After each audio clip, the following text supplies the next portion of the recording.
Welcome everyone to the My Horse University End of Life Decisions in Equine Mortality Management webinar. The presenters for this evening are Dr. Judy Marteniuk and Tom Guthrie. Judy is an associate professor in equine medicine and an extension specialist in the large animal clinical sciences department at Michigan State University. She received her DVM at the Western College of Veterinary Medicine at the University of Saskatchewan, Canada. In 1984, Dr. Marteniuk received her master's degree in animal nutrition at Michigan State. She teaches veterinary students and works directly with clients and their horses. Tom Guthrie is a statewide equine extension educator for Michigan State University Extension. Tom's role is to develop and provide statewide accessibility to educational programming within the Michigan equine industry. Tom's extension efforts focus on environmental management on horse farms, pasture management, toxic plant identification, and general equine management. Tom has a Bachelor's of Science degree from Southern Illinois University in forestry and in animal science. He also has a master's degree in animal science also from Southern Illinois University. So please note, once again, you are able to ask questions by simply opening the Q&A box down at the bottom of your screen, and we will be having time for questions throughout the presentation. Also, this presentation will be recorded, so you can watch it at a later time or share it with a colleague or friend as well. And with that, I'd like to turn it over to Dr. Marteniuk and Tom. Thanks, Gwen. Really appreciate the introduction. Here is a basic outline of what Dr. Marteniuk and I are going to talk about tonight. Criteria for making hard decisions. What are some potential options in regard to making those decisions? We'll talk a little bit about some case discussion. What are some appropriate euthanasia methods? And along with mortality management. The importance of that, options for carcass disposal, and plan. Okay, when we go and start thinking about making, decisions that are really hard for all of us, we need to think about, is the problem going to be a long-term, problem, or is it short-term? And in Michigan this year, one of the things that we've had is a shortage of hay, especially in, our area. So are we just trying to make some short-term, concerns may not, need to be a long-term decision, but we need to think about these things. We always need to have a plan. And the other thing that's really important to me, and hopefully to you as well, is quality and quantity of life. We all want a long, really, quality of life, and that, that's a decision we need to make for our horses as well. And, are they young? Are they old? Are they very senior citizens? And many of our horses now can, become very senior citizens, and we've had them for decades. And this makes it even harder sometimes to make these decisions. Along with that is, level of pain and duration. And some of this is really hard to quantify, and we all have our own boundaries as to what we are able to tolerate for ourselves, for our, pets, our horses. Work with your veterinarians in trying to assess this. And everybody's boundaries are not the same, but there are certain, things when we actually do step over, what is, humane, for our horses. So we really need to think about, these types of questions as we go through. And again, time of year. If it's spring or summer, we have a lot more leeway, at least in, northern climes, where the weather's not going to be as adverse. We have animals that can tolerate a lot more versus going into fall and winter. And we'll talk about that with one of our case discussions. And costs. We don't like to think about costs, but costs are always a concern. We need to realize what our budgets are, what can we do for our horses, and can we sustain this, for the long term.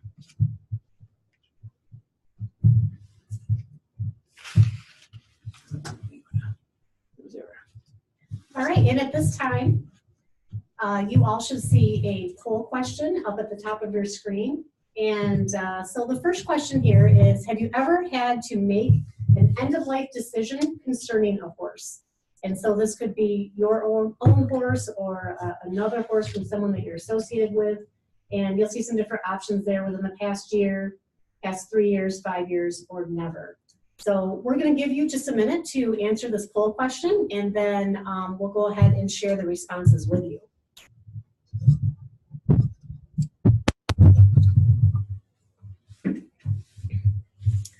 So we still have a few responses coming in, so we'll give you just another minute.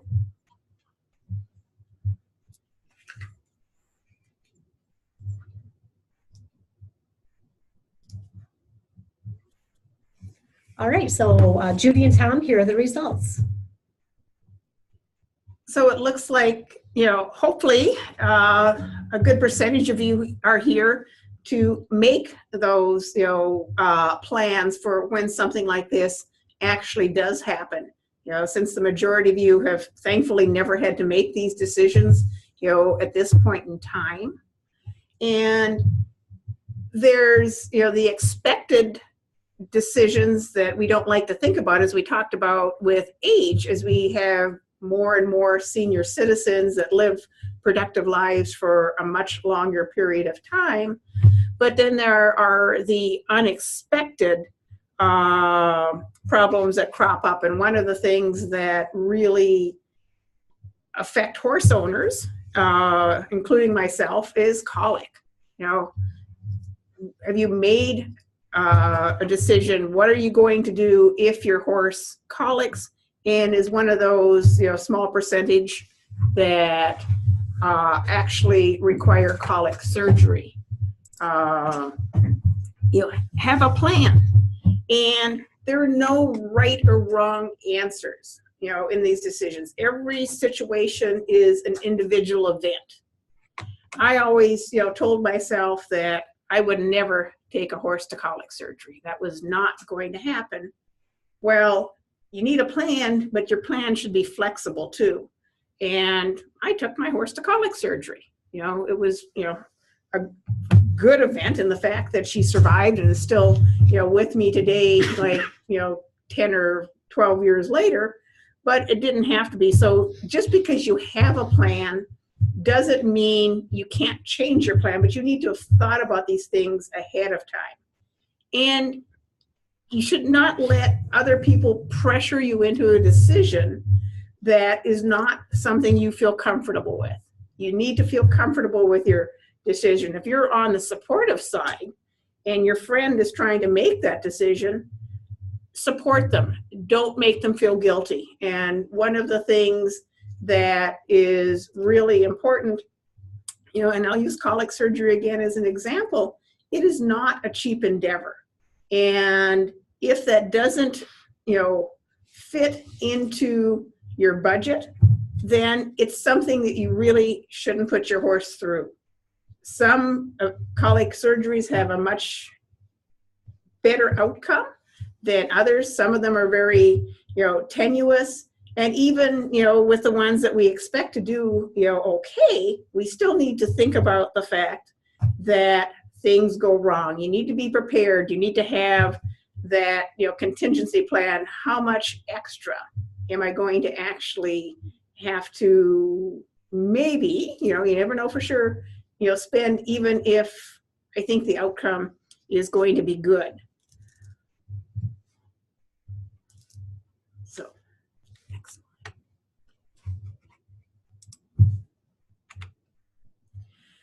And, your decision doesn't have to be the same for every animal. Even in commercial operations, everybody has their favorite animals. And what we may, do for one animal. As I said I'd never take a horse to colic surgery, but this was a very special individual. And so she ended up in colic surgery. Had it been one of my other horses, they would not have, ended up there. And as I said before, and I'm going to stress again, it's really important to respect the decision a person makes and help them make the best decision for their situation at that moment in time. That is not what it would have been 6 months ago. It may not be what it is 6 months from now, but make the best decision, help them make the best decision for right now. And one of the things we also have to think about is we get really attached. When we have our horses for multiple decades, they become a part of our family. And it's really hard to say goodbye. Not any easier than saying goodbye to other members of our family. But we really need to think about what is best for the horse's welfare. And when I talked about, if you're 28 or 30 some years of age and it's going into winter, is it fair to, ask that horse to continue where it's, doesn't have a long-term successful potential outcome? So balance our emotions with the horse's welfare. What can we do, when we have to make some of these hard decisions? And they're not always, euthanasia decisions, which is the last, topic or the last bullet on this slide, is as we all age, we are not top athletes anymore. So maybe, their competitive life, cycle has finished, but there's a lot of other things they can do to, be of benefit to you or to other members of your family or to the horse community. They may go from competitive to being more of a pleasure horse, typically a thoroughbred racehorse that has a racing career that moves into maybe the dressage or hunter-jumper market. As you age, you gain a lot of wisdom. You become a very solid citizen. And if you look at lesson horses in many barns, they have been there, they have done that.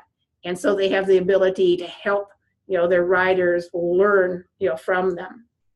And then, there's the companion too. Maybe they can't, be a competitive lesson horse anymore. Maybe they can do a little bit of walk or trot with, certain individuals, but they're the buddy horse that keeps a younger horse, on track. So there's a gradation of where we'd expect to be.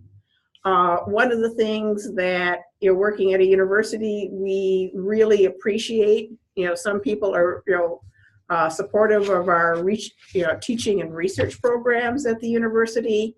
And we have a number of horses that may stay at the university long term. Typically, we will have blood donors, and just like in humans, there are horses that are universal donors. We've had some of these horses, for, again, decades. They may have joined us when they were early in their career and may have had a life-limiting injury, but they become teaching horses and they become blood donors and they become very attached, members of our, teaching, facility. And then we do have, a number of terminal animals that come in and are euthanized and are used in helping students learn, veterinary medicine. And if this is something that you are interested in, again, kind of check that out ahead of time and have a plan.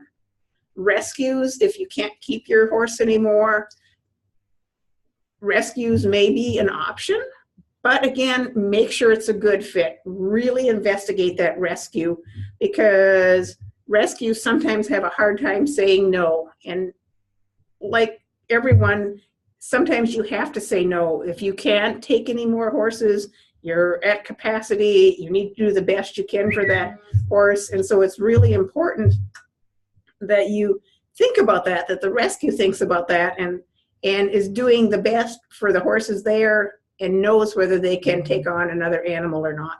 And there are rescues that are breed, specific, where they may try to, rehome thoroughbreds or standardbreds or what have you. Sanctuaries tend to be more long-term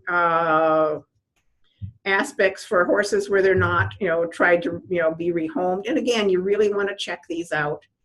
And euthanasia. Euthanasia should always be a potential option, depending what the situation is, and depending on what your goals are for your, horse as well. So we're going to talk about a couple of case, discussions here. One of the things that's really important is diagnosis. Does my horse have a diagnosis that it has a reasonable chance of recovery? Or, as we kind of alluded to before, is it something that is not going to get better? It's kind of moving down that terminal, slide that we don't like to think about at all. And one of those is age. I will put a young animal through, and if you look at these two little donkeys down in the lower left-hand corner, they're from one of our donkey rescues in the state.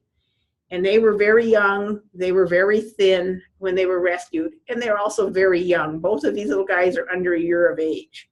And we also had the, luxury with these little guys, it was spring, green grass. So, trying to, get these little guys back on track, you may be willing to invest a little more in that than if we're going into winter. It's hard to maintain, body energy when you're also in poor body condition. Makes it much more challenging. If you look over to the right, this is one of our horses that is one of the local therapeutic riding programs. And this little guy is in his late 20s now. He's got, melanomas. He's got melanomas internally as well. And he has to be maintained on a complete feed. He can no longer have hay. He can only have pasture and complete feed because otherwise he colics. And we know that we are going to make hard decisions, with this little guy in the near future. And we need to start thinking about this. He's been a therapeutic riding horse for, more than a couple of decades, but the hard decisions are coming. So, as we, talked about the diagnosis, the age, what time of the year it might be, what kind of body condition they're in, we also need to think about what the situation on the farm is. Is it a private, individual? Are these animals constantly in the public, as with, potentially a rescue or a therapeutic riding program? These also come to play. When our little melanoma horse starts to lose body condition, even though his quality of life may be reasonable, we may have to make a hard decision sooner than later than if he was in a private, setting. This case 2 really brings out some of the hard decisions that are not always easy. Harriet and Secret are two horses that came to the hospital several years ago, essentially with the same scenario. One was diagnosed with Potomac horse fever, which is PHF. The other one had been treated for Potomac horse fever prior to coming to the university, but likely had it. Both of them were kind of late summer, early fall in Michigan, which is prime time. They had both been hospitalized for a couple of days, and then started to develop severe laminitis, which you may think about as founder. And both of them had extremely elevated heart rates. Both of them were treated similarly as far as pain medication and icing their feet, and trying to do as much as we possibly could to make these horses comfortable. Both owners were very committed to trying to do the best for these horses. They really wanted to save, both of these mares if at all possible. And when we radiographed their, feet, we seen marked changes regarding the, the laminitis founder, which made it a very life-threatening event. So we're looking at diagnosis. Severe laminitis or founder, if they don't respond within the first few days, it's not necessarily that they won't respond, but we're now starting to look at recovery time, if things go well, of a year or two. The hoof takes a year to 2 years to replace itself a couple of times, so it's a long-term procedure. Most horses only develop, founder in the front feet. Both of these girls did it in all 4 feet. Both of them were extremely painful, which you're starting to go, okay, what's right for these horses welfare-wise? When are we crossing that line that we're keeping these animals going for us rather than, for their welfare? But there was a complicating feature. Both mares were about 4 or 5 months pregnant. So does that change the issue, for, us? And again, we all have our own boundaries of where we're going to be, with this. The fact that both of them have potentially made it about halfway through their gestation, and, there's, potentially a young life, in the balance as well as their lives. So as we talked about, what's humane? What are we willing to put these horses through? The thing about these horses is they were both youngsters. They were about 4 or 5 years of age, so they weren't old. They, if they could get through it, they potentially have many, years and potentially decades of life left. With horses, temperament, just like with people, becomes a really big issue of what we're willing, or at least what I'm willing to allow a horse to tolerate. Were they willing to lay down? If you can get the weight off your feet and you're going to be quiet and you're going to just kind of chill and let time take its course, that's much more important than if you're not. And owner commitment. And one of the things is, for some of these long-term type decisions, we always think about the monetary aspect, and we think about how long it's going to take and all of those things. But in my experience, what it often comes down to is that they are so emotionally draining that you don't understand how important, that is. And so it's important to think about, these aspects and talk to other people that may have been in that situation, because many times it's the emotion that ends up being, the final determining feature, often after several days or weeks or months. And I don't think that's often fair to the horse. Okay, now we have a poll question. So give me just a moment to get it up.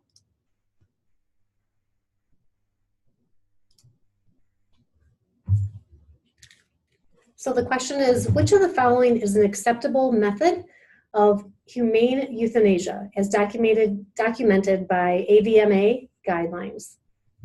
And you can see the options here are drug overdose, gunshot, or captive bolt penetrating. And we'll give everyone just a minute to go ahead and answer this question.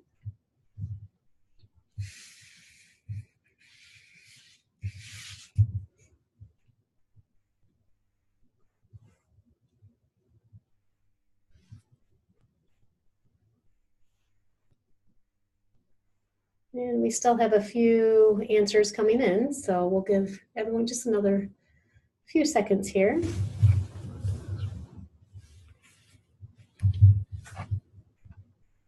All right, I'm going to go ahead and end the poll and share the results.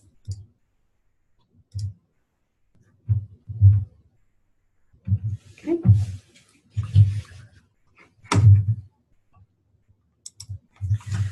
So the AVMA, which is the American Veterinary Medical Association, has guidelines for all species as to what is accepted.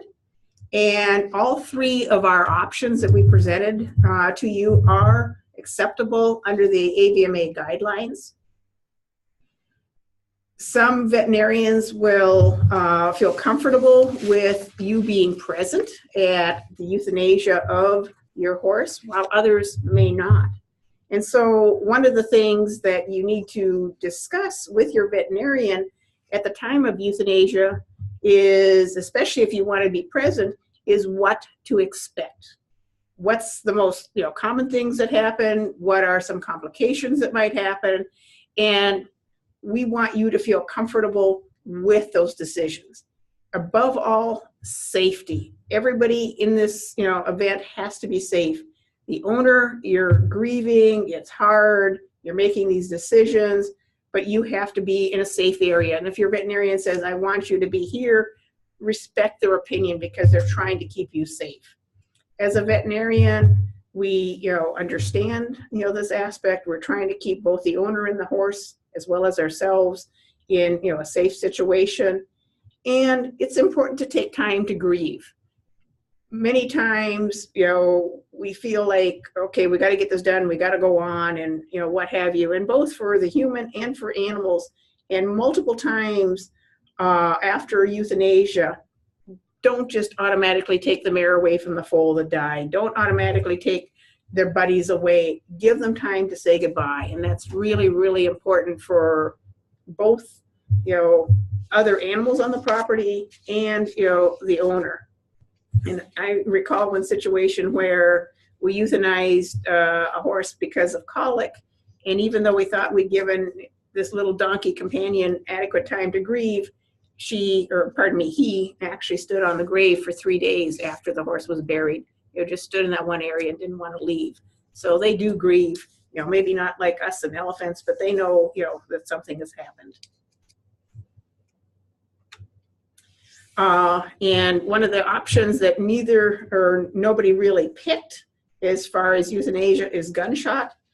I'm not the person you want to have do it, but as I've shared with Tom as we were, developing this presentation, knowing what I know now, and as long as I have a capable individual with the gun, it is probably, in my books, one of the most humane and quickest ways of euthanasia.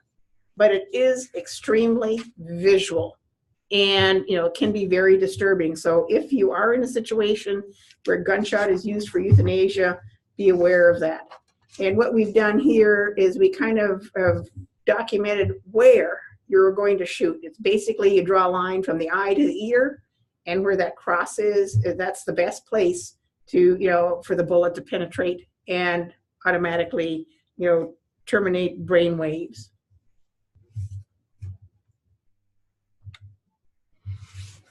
Okay, so this is my part of the presentation, and we'll get into talking about this a little more detail, but in the case of an unfortunate event, is there a plan? This is a lot of times really hard to consider, and we don't want to think about it, but it is real. And I always say, if you own horses long enough, at one point in time, you're going to have to deal with it. I've had to deal with it in my lifetime, and there was a time that I wasn't prepared for it. So hopefully this will lay out of kind of a plan to help you out and get there. So when we look at some considerations in regard to equine mortality management, one consideration is there has to be a little bit of resource planning. The average euthanasia and disposal, typically it's not going to be less than a few $100s, right? It's going to cost something to take care of that carcass.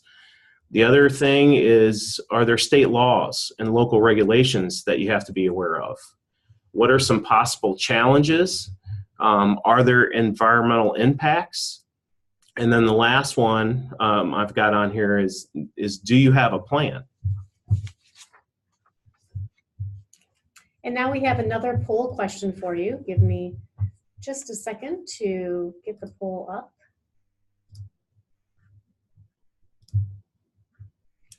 All right, you should be seeing the poll question. And the question is, what would be your preferred method of dealing with a horse carcass? So the options are burial, cremation, rendering, landfill, or composting. So we'll give everyone just a moment here to answer this question.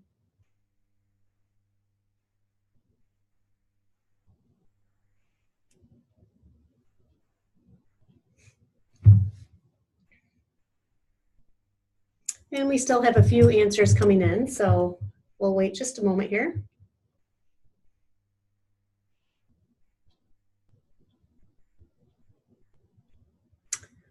All right, I'm going to go ahead and end the poll and share the results.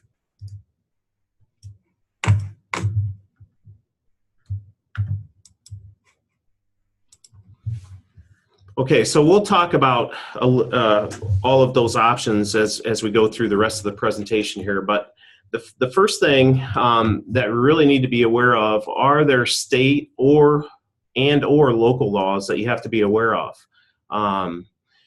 In Michigan, and I'm going to refer to Michigan because that's what I'm most familiar with, we have the Michigan Bodies of Dead Animals Act.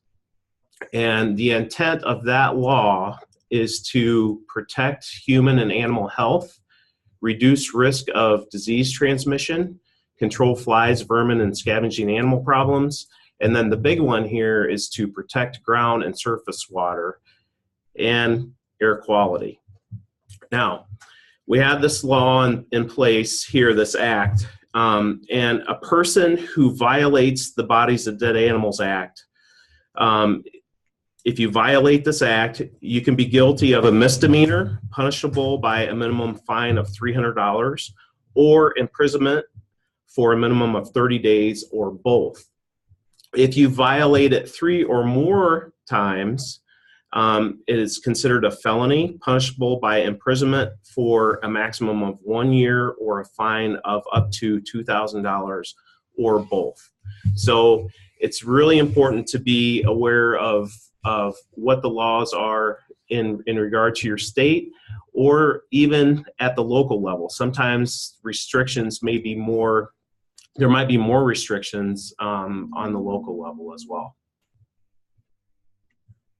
So when we're looking at carcass disposal options, and these are the choices that we gave you in the multiple choice question there. We have burial, cremation, rendering, landfill, and composting. One of the key points here is that all mortalities must be disposed of within 24 hours. And I tried to do some research on this from other states, and generally what I found was most states want you to dispose of the mortality or the carcass within a 24-hour period. So that seems to be a standard regulation. All right, we have another poll question for you that I'm going to bring up for everyone. All right, so you should see this question now, and the question is, what is the amount of time that you have to appropriately dispose of a horse carcass once it has passed away? So the options here are 3 days, immediately, 24 hours, or 1 week. All right, we just have some answers still coming in. We'll give everyone just a minute here.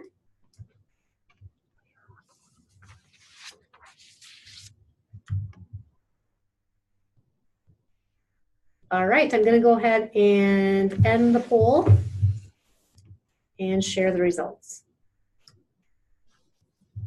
Okay, so it looks like pretty much everyone was paying attention. Good. All right, and then we have another one.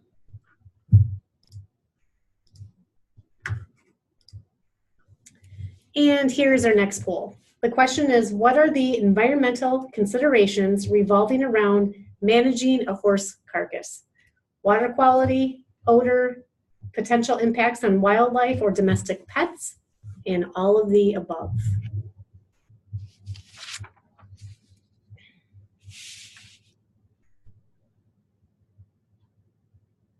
So we still have a few answers coming in. We'll give everyone just a minute here.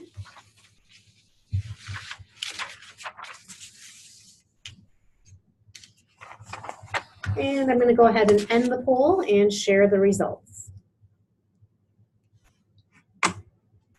Okay, and that would be correct. All of the above would be considerations in regard to this. Okay, so I'm going to kind of set the stage up for the rest of the presentation, and revolving around what we kind of see here in Michigan, and maybe you can relate that to your specific region or the state that you live in, or whatever area. And as you can see here, I've got a map of Michigan and the equine population that's located within the state. As you can see, I've got the state divided up into thirds. And so the bottom third of the state is where 75.5% of the horses are located within the state. Okay, this is based on a 2007 equine survey that we did within the state, and this is the most recent data that we have in regard to estimating equine population within the state. The red numbers that you can see in the counties, that is the rank from 1 through 10. So comparing this to what the human population is within the state, and I used the 2009 population estimate, so I had some type of comparable data that are close in years. Michigan has about 10 million people. 8.6 million of those folks live in the southern third of the state. So what this is telling us is the horses are where the people are, right? I mean, that kind of makes sense. That might vary, you know, depending on what state you live in. Some of the western states, they might have more horses than they do people per square mile. Okay, but you can kind of see the Michigan situation as we have it set up here. And so here, what are some of the common setbacks? And so I like to term this as usable acres, because in the state of Michigan, we have lots of woods and we have lots of swamp and wetland areas. So that is really kind of one of the setbacks when it really comes to looking at what we can do or what are our potential options for dealing with a horse carcass if we have one that passes away. Okay. Barbiturates is another environmental consideration. So when we look at pentobarbital, okay, that's found to be relatively stable in natural water. Okay, there have been numerous reports on accidental poisoning in domestic pets and wildlife, and it has been shown to leach from the carcass and into surrounding soil. So this is another one of those issues that's coming back to, you know, when we looked at the poll, and you know, your preferred method would be, you know, chemical euthanasia. This is another one of those considerations that we have to consider if we're making these end-of-life decisions. And one of the things along this line, you know, even with burial and things, is that are there scavengers that are going to dig up the carcass? And there's been multiple deaths from, you know, dogs, not even wildlife, but dogs, where they, you know, dug up a carcass and ended up eating enough of it to, you know, get a fatal overdose of barbiturates. So it's something you really need to be concerned about.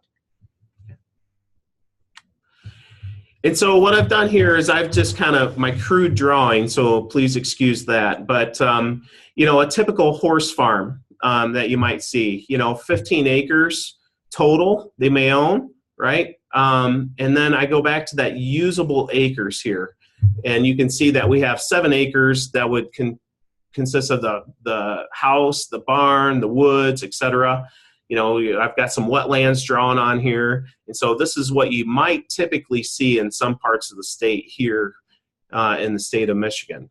And so when we're starting to look at appropriate locations to bury a horse, this might come into play, and where those appropriate places may be.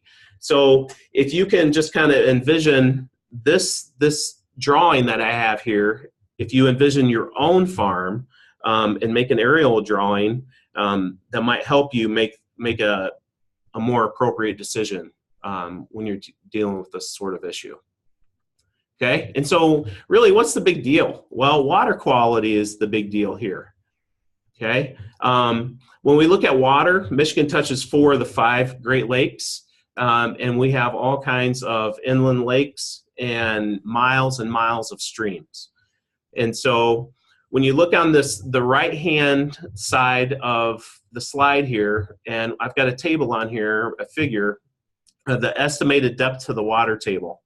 And so if you can kind of go back and think about the slides I showed you where the horse population is located within this state, right? A lot of the horses were located in that southern third part of the state.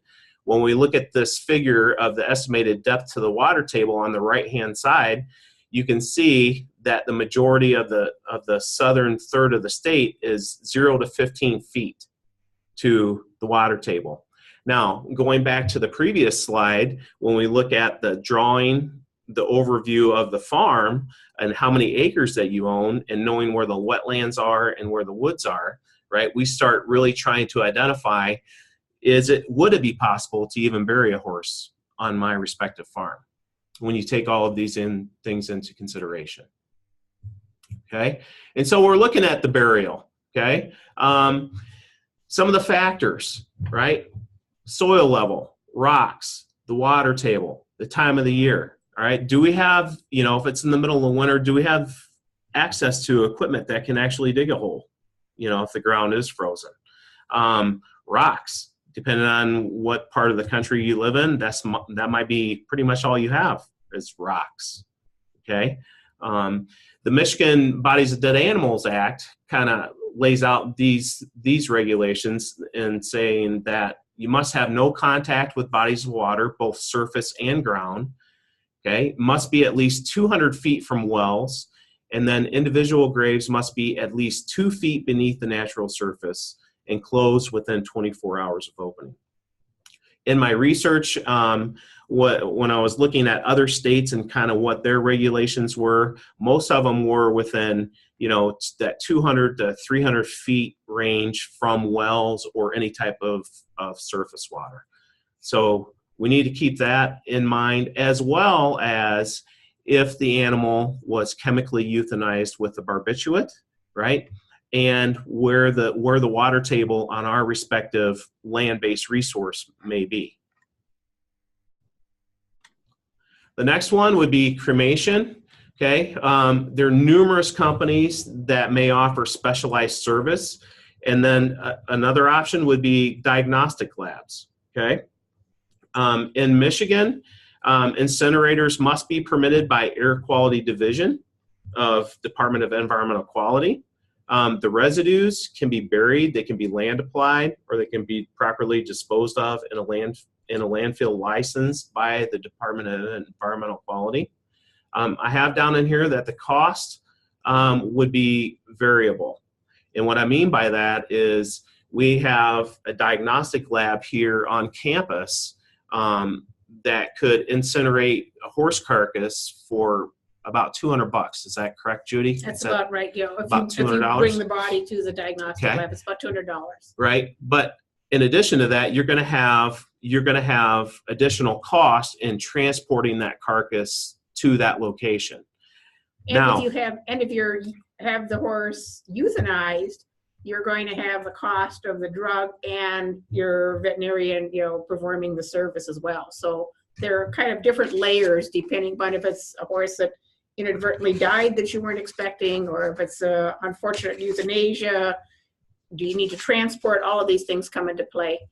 Yes, and there are also some regulations on transporting an animal carcass. So the vehicle or the container cannot leak or spill and must be covered so that the public viewing of the dead animal is not possible, right? And so what that might be is you're putting down if you decide to cremate the horse and you have to transport it, you could put down a good layer of shavings, place the carcass on top, and then close the trailer door. Close the trailer door or tarp it off. Right. Yeah.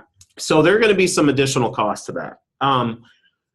If you go to the other side of the equation here with a private company, that can be costs in the thousands, depending on what options you're looking at. If you want a private cremation for 1,000+ pound, horse, you are looking at 1,000+, to get that done. And it all depends upon where you are in the state.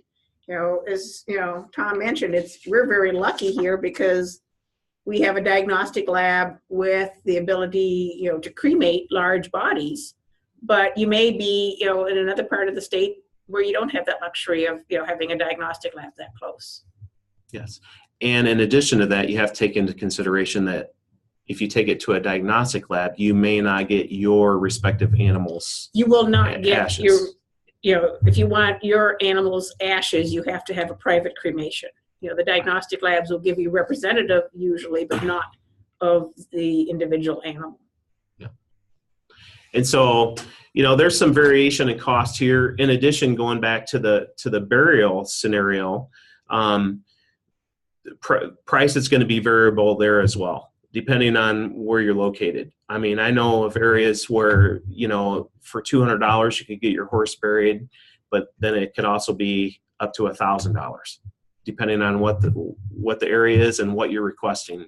Right, and time of year. Yep, absolutely. And equipment needed and how they can get in and out of the location, and all of that comes into play. So, okay, rendering. Rendering essentially is just a heat-driven process that separates and converts waste animal tissue into other materials that can be utilized. Okay. Here within Michigan, there's not a whole lot of rendering companies available that would do this. And in addition to that, if the animal is euthanized by a barbiturate, then rendering may not be an option, because if they're going to utilize pieces of the animal carcass to feed to other animals, such as potentially zoo animals, right? Mm-hmm. Then they don't want anything that's been chemically euthanized. So when you're looking at the Michigan Bodies of Dead Animals Act, under this option, it must be provided by a licensed dead animal dealer, a rendering plant, or an animal food manufacturing plant. The one company that I'm aware of in the state, the approximate cost for this is $85 to $100 for them to come and pick up your horse carcass. Okay, landfill. In some parts of the country, this may not be allowed. So really what you need to do is, if this is an option for you, is contact your local landfill to learn if they will even take delivery, or if they'll pick up farm mortality. It may be a very limited number, okay? And so I also talked about if you're transporting a carcass, you must comply within the provisions of whatever your state or local laws may be. And this could be variable as well, depending on if if they'll even accept the carcasses. In addition to that, most landfills that I'm aware of, they don't want to receive animals that have been euthanized with the barbiturate. And less landfills are going to want to accept carcasses no matter what form of euthanasia or death was involved. Yeah. So that's just becoming less and less of an option these days. Okay. And so we have another option here. It's composting.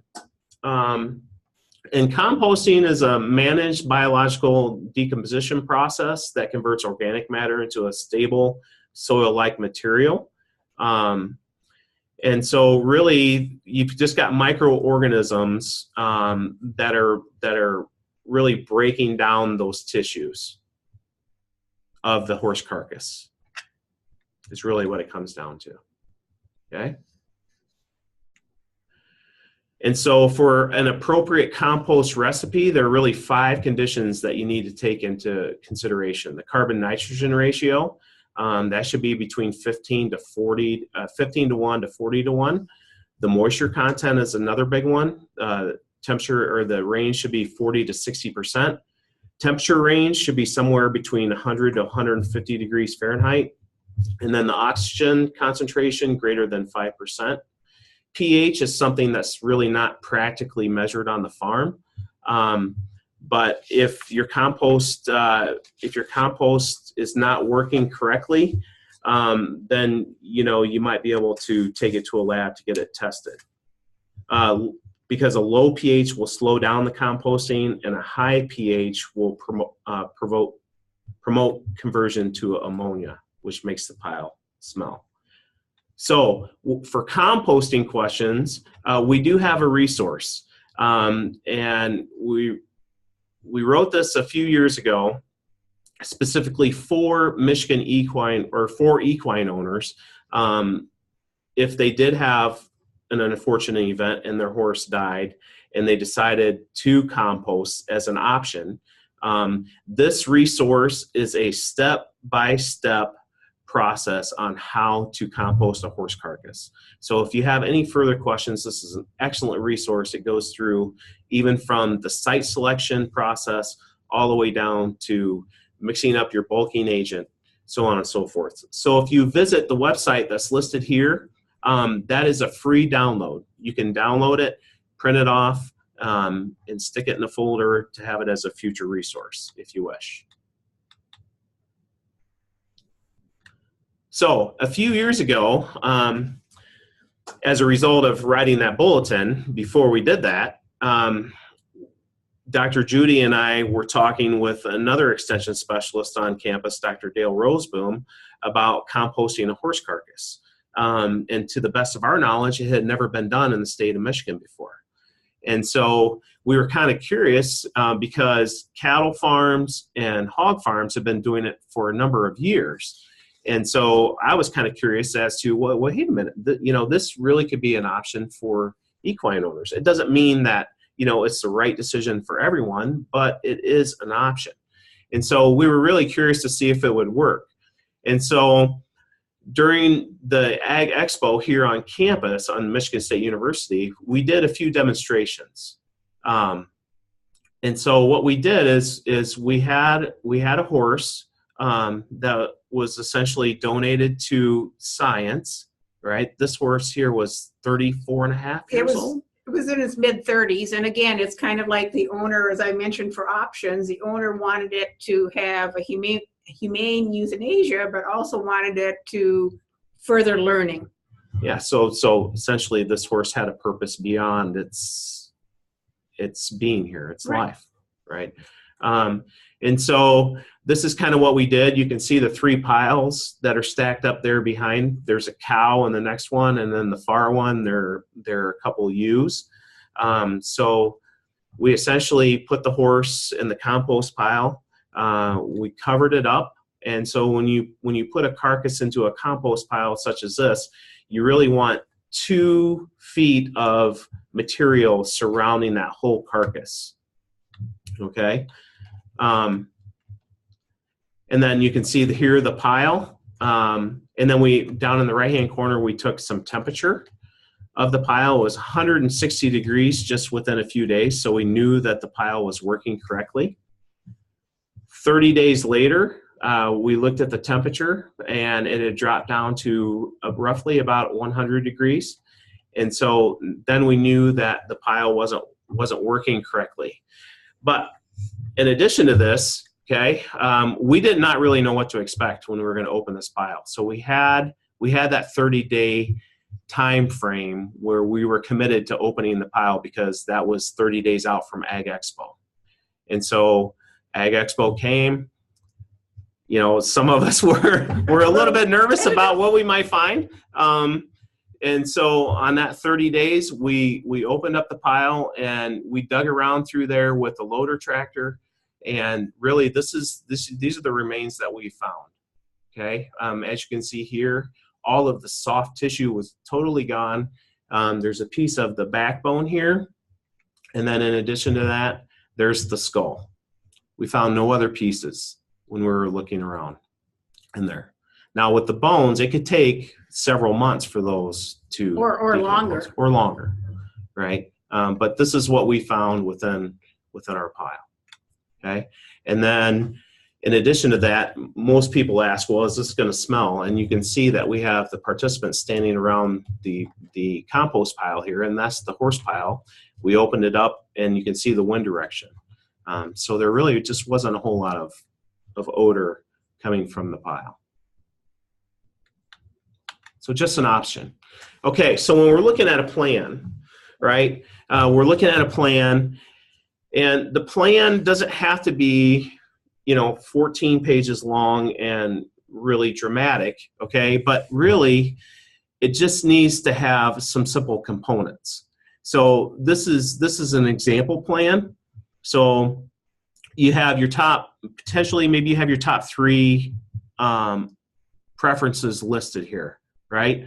So plan A might be burial, okay? If you're going to plan on doing that, do you have an excavator that you have in mind? And what is their phone number, right?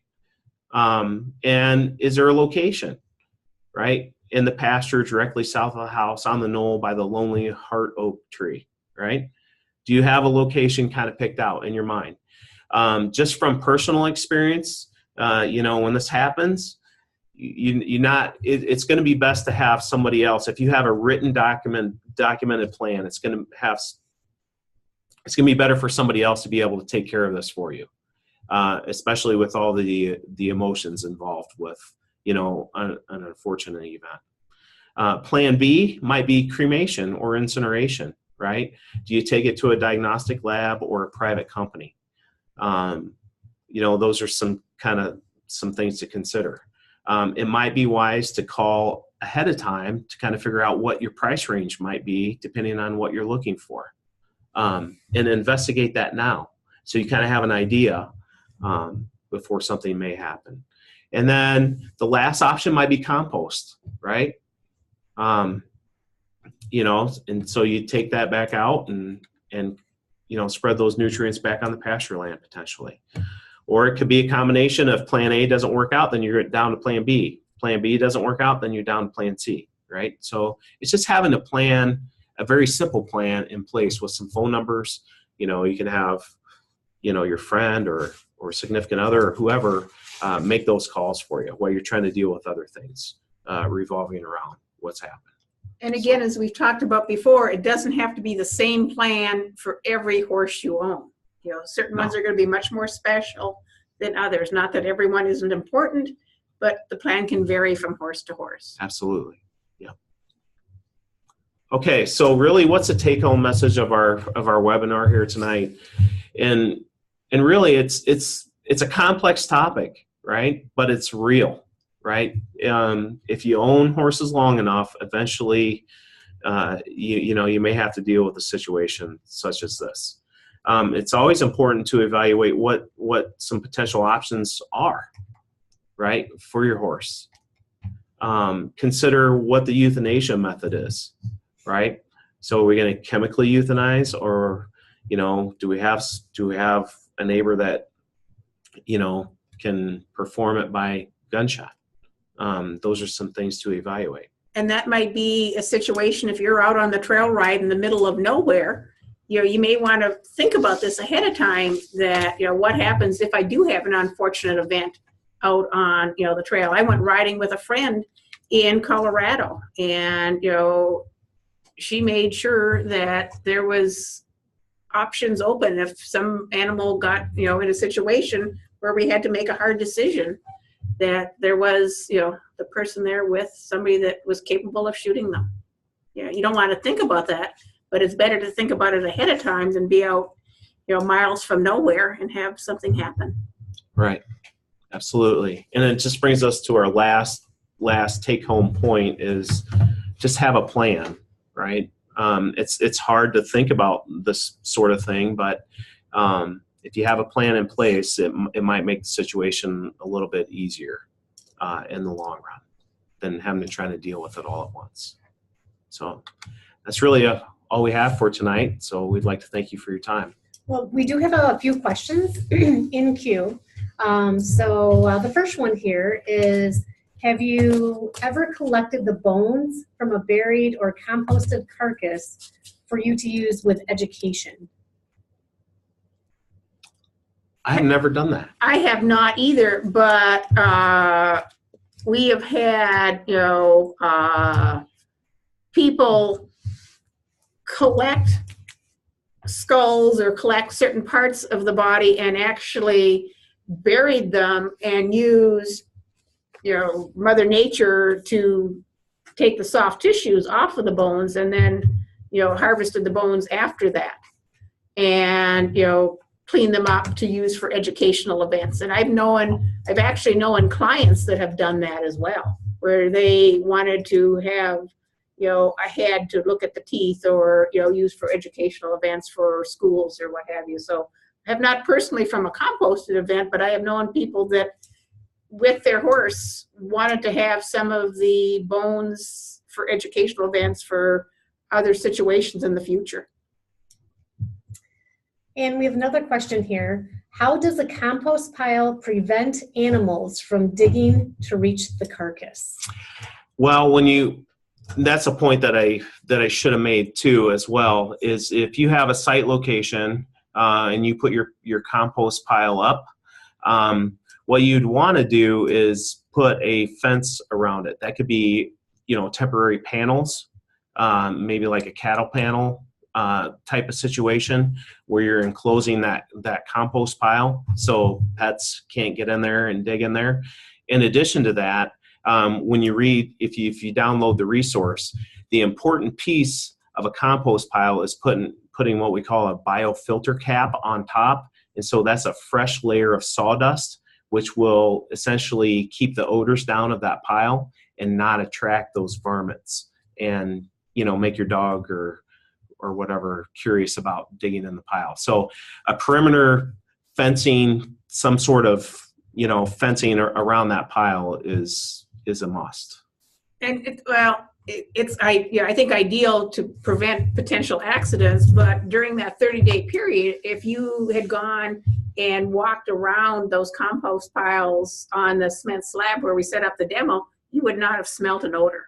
Right. So, and that's the whole thing of that 24 inches around the carcass, and as Tom mentioned, the cap, with the fresh sawdust and everything to prevent anybody being enticed to be digging in there. Absolutely. And I'll mention as well, thank you, Tarina, one of our participants here tonight. She actually put a link to the resource that Tom mentioned that's on the Michigan State University Extension website. She put it here in the chat. And we'll also include it when we send out the recording for this webinar, which actually was another question. So just to let everyone know, we will send out the recording to everyone who registered for this webinar later this week, most likely on Thursday. We do have a couple other questions that have come in. One is, as for the gunshot method, you listed caliber as a consideration, but didn't go into any specifics about what's recommended. Where would such information be available? Because I'm not a person that uses guns, although I have been around at euthanasia with guns. If you talk to anybody that hunts, they would be able to tell you caliber. Your police department would also be able to, talk about caliber, because they are, one of their duties for deer accidents where the deer has not been killed is euthanasia by gunshot. So those are options. I'm sure if you, talk to the NRA, they could tell you as well, but you need to talk to somebody that's very comfortable and familiar with guns. We have another question here from someone that may have joined us a little bit later, but they missed the euthanasia options. Could you just very quickly run through them? For euthanasia, and these are approved by the American Veterinary Medical Association, or often just called the MVMA, is overdose with an anesthetic, which is typically termed barbiturate euthanasia. Captive bolt or penetrating captive bolt, where it is again a charge that's set off and that fires a rod into the animal's brain, and then gunshot are the three approved ways of euthanizing large animals, where the horse falls into that category. All right, well, I think we're going to start wrapping things up for this evening. Thank you everyone for your attention this evening. As one person mentioned in the chat, this is a very emotional issue, but also a very necessary one. So, thank you for your time. And as mentioned, we'll be sharing the recording to this, and make sure to, you can share it with colleagues and friends and other horse owners as well. We will be sending you a survey here later this week, and we would love to get your feedback on this webinar. Give us some ideas for future topics and so forth. I will also put a link to that survey here in the chat if you'd like to just take the survey right now, but we will also send you an email about that too. And just make sure to, if you don't like us on Facebook yet, we do try and keep up-to-date information on Facebook for all of our followers, and also on our YouTube channel. We've been offering webinars such as this for about 10 years, so it's been a while, and we have various topics on our YouTube channel relating from nutrition to behavior to health, many different topics, so make sure to check out our YouTube channel as well. And so once again, I'd like to thank everyone. We do have one question that maybe we'll come back to answer. I think one of the options we have here, they're asking how effective and painless is it, and the best place. Maybe they're talking about gunshot or method. Basically, for gunshot, if done correctly, it's very painless and very quick, but very emotional with the sound of the gun and the animal collapsing right away. So I think if you have not seen it before, it's very emotionally disturbing. very emotional to the people involved. Even for hunters, it's still a very emotional aspect when you're out hunting and all of a sudden you have something alive and then it is no longer alive. So it tends to be very emotional. Everybody thinks of barbiturate euthanasia as being very quick, and normally it is, but there are situations where if the horse has a heart condition and can't pump the drug quickly around the body, or they've had a lot of blood loss, the horses will lose consciousness, but they may not die very quickly, and that can also be very, very disturbing to anybody present. And that's why with the situation I said, if you want to be present at a euthanasia, really talk to your veterinarian and talk about what's normal and what can happen if it's not normal, where you have prolonged periods of movement of body parts and agonal gasps and things like that. So there are a lot of things that you may not think about with euthanasia if you want to be present. And depending upon you and what your desire is, you may want to just come back and say goodbye after the euthanasia, and that's also an option. And I think it's an option that there's no problem, and there's no problem being emotional at a euthanasia. I mean, you will find veterinarians and owners both being emotional, and it's a hard decision, and it's a final decision, so don't feel bad about that. All right. Well, once again, thank you, Tom and Judy, for your time this evening, and thank you to all of you who have joined us online. Have a good evening.